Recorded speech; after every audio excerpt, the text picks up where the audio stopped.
Donald Trump ने भारत के समर्थक और चीन के कट्टर आलोचक को यानी माइक को नया एनएसए चुना है। आइए बताते हैं माइक के बारे में आपको कुछ खास बातें। अमेरिका के नवनिर्वाचित राष्ट्रपति डोनाल्ड ट्रंप चुनाव जीतने के बाद से ही अपनी नई टीम को बनाने के लिए सक्रिय हो गए। बता दें कि डोनाल्ड ट्रंप अगले साल जनवरी महीने में राष्ट्रपति का पद संभालेंगे। हालांकि इससे पहले ही ट्रंप ने एक के बाद एक बड़े पदों पर लोगों को चुनना शुरू कर दिया। इसी क्रम में ट्रंप ने रिपब्लिकन सांसद माइक वॉल्टज को उनके राष्ट्रीय सुरक्षा सलाहकार के रूप में चुना है। माइक को लंबे समय से चीन का कट्टर आलोचक माना जाता है। जी हां, कट्टर आलोचक उन्हें माना जाता है।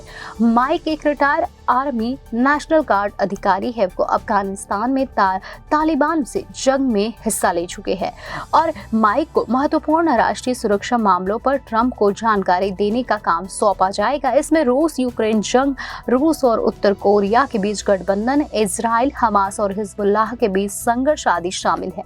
बता दें कि माइक अमेरिका को सुरक्षित करने के डोनाल्ड ट्रंप के दावों के बड़े समर्थकों में से एक है। उन्होंने अफगानिस्तान से सैनिकों को वापस लाने की बाइडेन की नीति की जमकर आलोचना की थी। अमेरिका के अगले एनएसए माइक इंडिया कॉकस के हेड है। इंडिया कॉकस अमेरिका सीनेट का हिस्सा है। इसकी स्थापना साल 2004 में सीनेटर कॉर्निन और तत्कालीन सीनेटर हिलेरी क्लिंटन ने अमेरिकी भारत द्विपक्षीय संबंधों को बढ़ावा देने और आम हितों के मुद्दों पर खुलकर चर्चा करने के लिए किया था। इसमें भारतीय सरकारी अधिकारियों और भारतीय अमेरिकियों के साथ जाते हैं। सीनेट इंडिया कॉकस जिसमें 34 द्विदलीय सदस्य भी शामिल है। माइक कई मौकों पर चीन की जमकर आलोचना करते रहे हैं। कोविड-19 की उत्पत्ति और उइगर मुस्लिम आबादी के साथ चल रहे जुल्मों में शामिल होने के कारण बीजिंग में 2022 शीतकालीन ओलंपिक का अमेरिकी बहिष्कार करने की अपील की थी।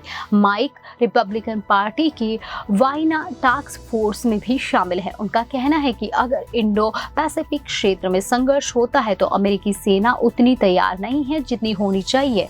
साथ ही माइक अमेरिका को एशिया प्रशांत क्षेत्र में चुनौतियों से निपटने पर ध्यान केंद्रित करने का सुझाव देते हैं।